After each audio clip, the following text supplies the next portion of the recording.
Russia at the beginning of the 16th century. Wait, what is actually Russia? Initially, there was a state of the Eastern Slavs called Rus, which got unstable and fell apart into numerous principalities.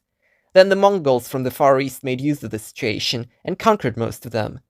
But then the Mongol state of the Golden Horde, which happened to be in charge of Rus, got unstable and fell apart into numerous states called Khanates, like Crimea and Kazan, populated by the peoples called Tatars.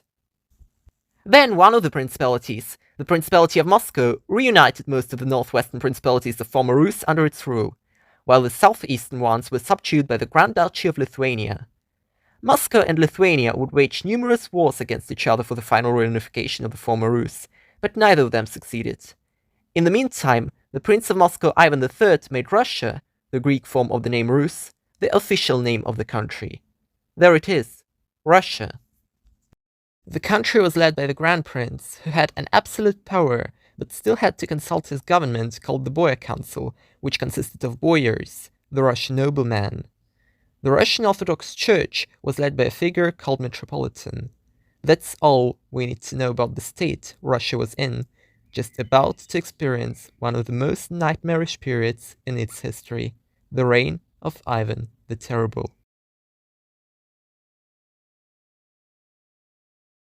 But back then, everything seemed to be pretty okay though. The country was ruled by Grand Prince Vasily III, who continued to subdue further principalities, had some wars with Lithuania on that occasion, and was happily living together with his wife Yelena Glinskaya and son Ivan. And then he died, leaving 3-year-old Ivan on the throne. Yelena acted as a regent, but her problem was that she had a certain reputation. Her uncle Mikhail Glinsky originally was a super rich Lithuanian nobleman. He got into a political mess and fled to Russia, where he got into a political mess and tried to flee back to Lithuania, with some of Vasily's military secrets. Eventually, Mikhail landed in Russian prison for high treason. That means Yelena was not only a foreigner, but also a niece of a traitor, which meant she had a hard time getting along with the Russian elite. On top of that, Yelena ruled with an iron fist, which often looked like this. My beloved niece, I would have never made it out of prison without shade. Now may I also govern instead of you? Oh, I mean, together with you. How about my lover does? But he's married. Yeah, that's treason. So it's no surprise that in 1538, being just 30 years old, Yelena died. Whether she was poisoned or not is unclear. The thing that is clear is that after her death, Ivan was alone. Come on, who'd leave a child on the throne alone? A gruesome struggle for power between different boyars and boyar families began, most notably Glinsky, Ivan's relatives, and Shuisky. And the struggle looked like this.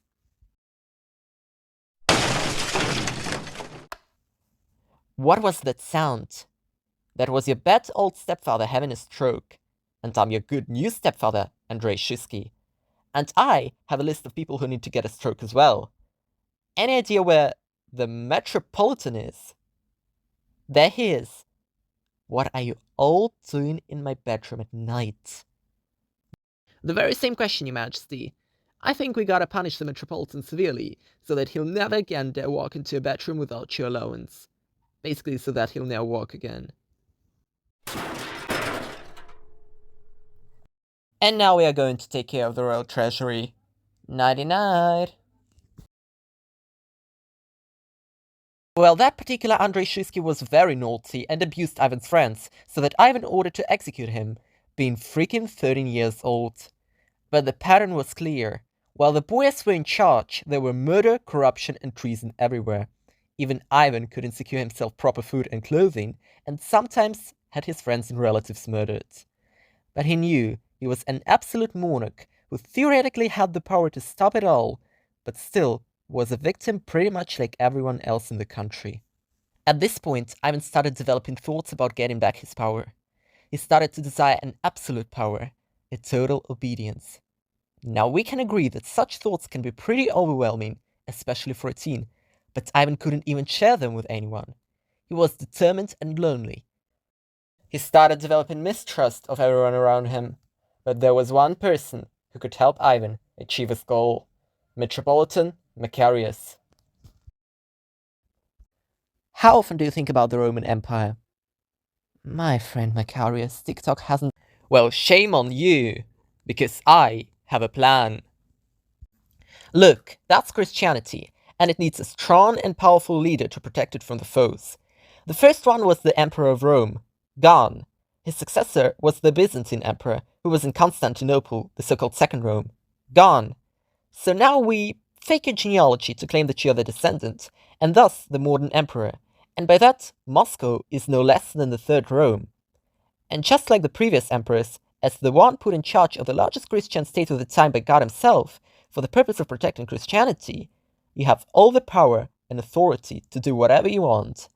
And whatever you actually do, no one complains, because being an emperor means representing God on earth, and God is always right. Sounds fabulous. But where is my psychological support? There is no support. Only new expectations placed on you. Have fun being responsible for the fate of Christianity. Hope that won't make you insane or stuff.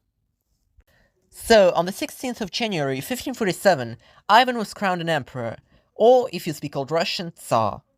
But now that Ivan had all that power and authority that came with the title of Tsar, he would certainly stop the boys from wreaking havoc in the country. Unless he started wreaking havoc himself. For example, as a group of the citizens of Pskov complained to Ivan about the corrupt governor, he ordered to strip them naked and torture them with hot wine. You see, Ivan was made an emperor, but he was never really taught to be an emperor. At the time, he had little idea about governance or politics. Instead, he was having fun in the way he knew from his gruesome childhood, by torturing, robbing, assaulting, and other unpleasant activities. And the boys liked it their way, because as long as Ivan was having fun in his own way, they could uninterruptedly continue with their dirty actions. Especially considering that at that moment Glinsky were in charge, and Ivan obviously wouldn't get rough on his own relatives. But the ones who didn't like it that way were like ordinary people who were suffering under all that corruption, poor governance, and injustice. In addition to that, in June 1547, a huge and very suspicious fire almost completely burned down Moscow, resulting in thousands of deaths and immense destruction. The Shuisky spread a rumor that the Glinsky were the arsonists, because they allegedly casted spells in order to set Moscow ablaze. Ivan ordered to investigate the fire to calm people down, but as they noticed one of the Glinsky among the investigators, they didn't calm down. They murdered him. Then the citizens of Moscow burned down multiple estates of the hated boyars, but the Glinsky were obviously not in Moscow, and neither was Ivan. One thing leads to another, and the enraged mob decided to head out to Ivan's remote palace. How often do I have to repeat that there are no Glinsky hiding in my palace? Okay, as long as you're Tsar, we'll trust you. Wait, I haven't finished. Hang them all. The Moscow uprising of 1547 proved to be a turning point in Ivan's life. Later he said that back then, fear penetrated his bones. However, he also saw that his subjects still wouldn't target him personally, because in their eyes, with his coronation as Tsar, Ivan turned into a true anointed of God, protector of all the Christians, supreme of all the monarchs, basically untouchable. Thus, no matter how much they would suffer from his politics, the people would always believe in his lead and follow it. An inspiring and spoiling lesson. A short quiz. Do you know what one can easily do with scared people? Manipulate them. And one certain Priest Sylvester knows that better than anyone else.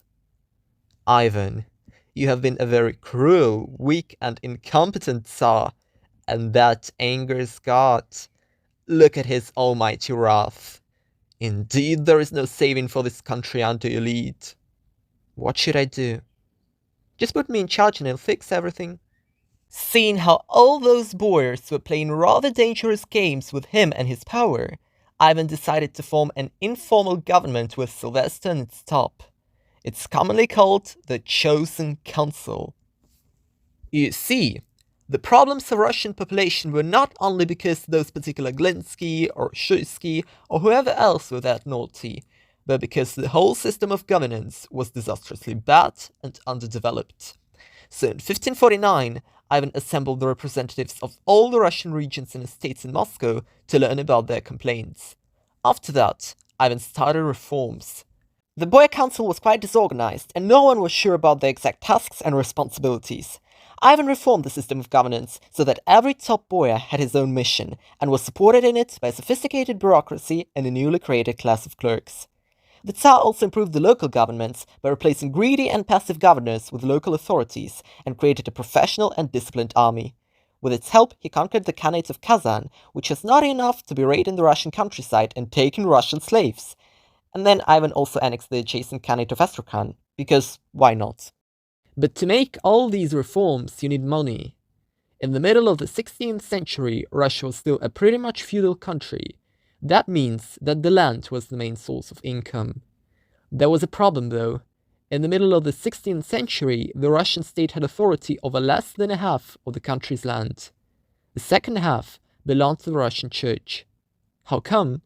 Well, while Russia was still occupied by the Mongols, this was happening. Hey, I'm your local Mongol tribute collector. You're about to experience paying me a nearly impossible tribute. But here's the thing. Even though we've slaughtered whole populations and committed countless atrocities, we don't want to look like some dirty Muslim oppressors. That means we are not going to tax any of the land that formerly belongs not to the state, but to the Orthodox Church. God bless you. In this way, the church turned into some kind of tax haven for the Russian nobility. And its land possessions have been growing continuously even in sovereign Russia. You see, all that Russian nobility was reasonably unsure whether God liked all their actions. So to get 100% sure, they preferred to donate some land to monasteries so that their monks would pray for the salvation of their souls. And Ivan, Sylvester, and many of their supporters were like, is that really the way in which the church should act? Then Macarius showed up. Why did I make it Tsar in the first place? To protect Christianity. And in order to do that, you have to love the Holy Orthodox Church. And if you love the Church, you are not going to take away its possessions, because that would be abuse. Wait, which Holy Church do you mean in the first place? Is it appropriate to organize a drunk orgy in a church? Probably not. So we write it down so that you don't do that or any other filth. By the way, what are you hiding there? Nothing. Even though Ivan failed to secularize the church lands, he standardized the religious customs and traditions in all Russia, which was one of the most decisive steps of creating the common Russian culture. Because in the 16th century, Russia was still a medieval country, and nearly its whole culture was based on religion. Ivan did a lot for the development of the Russian culture, from printing the first books to building fine cathedrals. The duo of Sylvester and Ivan seems to have worked extremely well, except it hasn't at all. Sylvester was a very harsh person, and he pretty much missed the point as Ivan turned from an insecure and vulnerable teen into an ambitious and power-hungry grown man. Sylvester basically continued to try to force his opinions on Ivan by moralizing and threats, which began to annoy the Tsar, who increasingly wanted to make his own independent decisions. Another controversy between Sylvester and Ivan was the purpose of the reforms. For Sylvester, the state had to become a stable and sovereign institution and to act according to the law and order. For Ivan, the state had to become a mere tool of enforcement of his own will and to act according to his capricious orders. In 1553, Ivan got severely ill, and it was possible that he would die. So just for the worst case, he ordered his closest advisors to swear loyalty to his baby son as his successor. Wow, what a sweetie. I'm not trying to be mean, but the last time we had such a sweetie on the throne, well, let's just say it wasn't nice, and I'm unsure whether we want history to repeat itself. Look, Ivan also has a cousin who likes me. I mean, he generally likes wise advisors, like me. The wisest thing you can do right now is to swear immediately. Otherwise... For Ivan, disobedience was the worst crime, and it was exactly what Sylvester showed. But the final straw was yet to come. You see, by having conquered Kazan and Astrakhan, Ivan now controlled the river Volga, and thus had an access to the eastern trade. The very same access those Columbus and Vasco da Gama guys from the Age of Discovery looked for. But that Age of Discovery and its economical consequences, in a complicated course of events, were making Europe increasingly capitalistic and rich, which Russia wasn't. That meant that Ivan's interest in trade with Western Europe increased. But there was a slight problem. At the time, Russia had no access to the European trade by sea, which would be the most convenient way, only by land, where you eventually get robbed, or by the ocean, where you eventually get stuck in the frozen ice. So Ivan decided to go the same way as with the eastern trade, just conquer the ones who had that sea access. In that case, the state of Livonia. But there was a huge difference. While in the east, Russia had no serious challengers, in the west, there were a couple of states pretty unhappy with the potential increasement of Russia's power in the region. Those were Sweden, Poland, and Lithuania, the latter two united into a single state called Polish-Lithuanian Commonwealth in 1569. These states engaged in a war against Russia to prevent its territorial expansion, called the Livonian War. Now this war had its ups and downs for Ivan, and would accompany him almost till the end of his reign. But the really important thing was that since that war was really tough, it also made the controversies between Ivan and Sylvester impossible to handle. They often had different views on how to proceed with a military action, and could hardly ever agree on a common point. To compensate for the whole pressure, Ivan started hanging around with people of dubious moral qualities, who, unlike Sylvester, tended to obey him, which caused even more pressure. The only person who could somehow comfort Ivan and hold him back from any decisive change was his wife Anastasia, and in 1560 she died. Whether she was poisoned or not is unclear. It's clear, though, that having lost the only person he loved and trusted, Ivan got out of his senses. Soon after that, he sent Sylvester into exile and dissolved the chosen council. Its former members were repressed. Ivan's descent into tyranny began. But killing and imprisoning people and confiscating their stuff doesn't mean that you have a plan. This man, however, did have a plan. Andrei Krupski, a former member of the chosen council, fled to Lithuania fearing repressions. Not only did he flee, though, but he also turned his arms against Russia and sent Ivan a very interesting letter. Your Majesty, he accuses you of tyranny. What should I respond? Tell him that his letter smells like shit. Your Majesty, it's not the letter. Okay, I have lost my shit. And the plan was required immediately. Ivan needed a new system of governance that would improve administration, counteract growing disobedience, lead the country through the difficult Livonian War, but most importantly, finally grant Ivan his desired absolute and unconditional power.